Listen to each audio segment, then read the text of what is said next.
श्री स्वामी समर्थ श्री स्वामी चरित्र सारामृत अध्याय 4।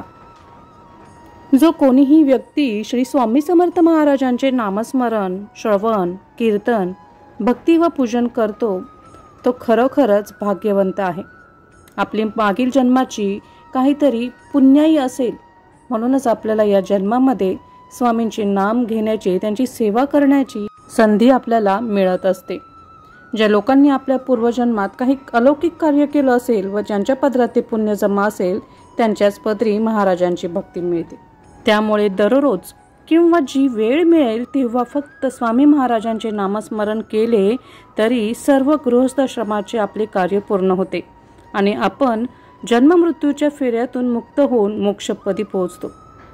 आपण मागील अध्यायामध्ये पाहिले की अक्कलकोटचे राजे मालोजी राजे हे स्वतः महाराजांच्या भेटीकडे जाण्याच्या तयारीत असताना स्वतः महाराजच त्यांच्या राजवाड्यात गेले आणि त्यांच्यावरती त्यांच्या कृपादृष्टीचा वर्षाव केला। चोळप्पा महाराजांच्या मनामध्ये देखील स्वामी महाराजांबद्दल श्रद्धा निर्माण होऊन त्यांनी केलेल्या सेवेमुळे त्यांची भक्ती उदयास आली। श्री चोळप्पा यांनी केवळ आपल्याला महाराजांपासून काही धन द्रव्य प्राप्त व्हावे म्हणून महाराजांना आपल्या घरी ठेवले नाही, तर चोळप्पांच्या मनात महाराजांविषयी खूप भक्ती जागृत झाली होती आणि ती भक्ती मनापासून होती आणि त्यातूनच ते आणि त्यांची पत्नी अगदी निस्वार्थ भावनेने श्री स्वामी महाराजांची सेवा करत होते आणि त्यामुळे स्वामी महाराज त्यांच्या घरामध्ये राहत होते। ते घर देखील पाहायला गेलं तर स्वामी महाराजांचेच। अगदी त्याच वेळी श्री स्वामी महाराज हे श्री चोळप्पा व त्यांच्या कुटुंबांची खूप परीक्षा देखील घेत असत आणि या परीक्षेत चोळप्पा खरे उतरले आणि त्यांनी महाराजांच्या सर्व कार्याचा भार आपल्या हाती घेतला।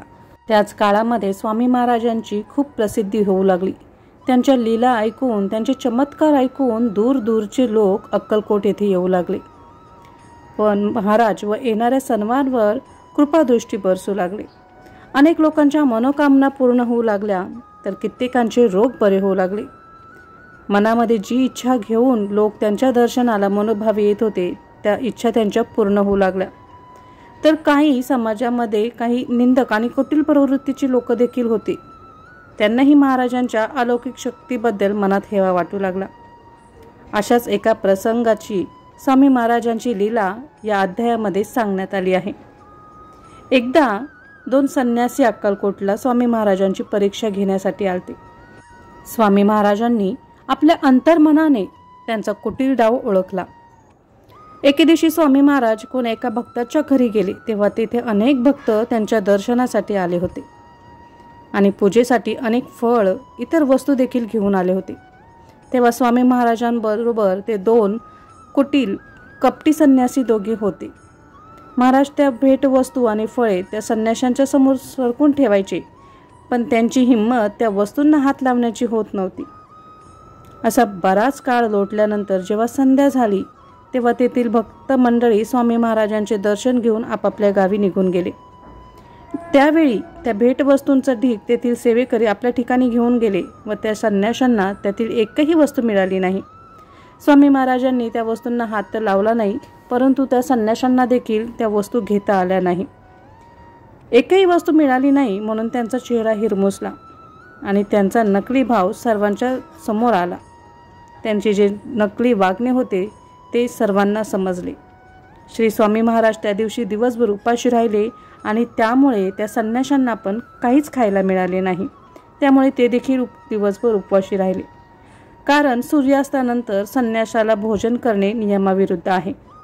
हे सर्व पाहून श्री स्वामी महाराज ढोंगी नाहीत हे त्यांना कळून चुकले होते, त्यामुळे ते संन्यासी स्वामींची क्षमा मागू लागले। अशाच या गोड लीलेबरोबर स्वामी चरित्र सारामृता ग्रंथातील 4था अध्याय संपूर्ण होत आहे। श्री स्वामी समर्थ। जय जय स्वामी समर्थ। भेटूयात पुढील व्हिडिओमध्ये स्वामींच्या नवीन लीलेबरोबर नवीन अध्यायामध्ये। तोपर्यंत श्री स्वामी समर्थ। जय जय स्वामी समर्थ।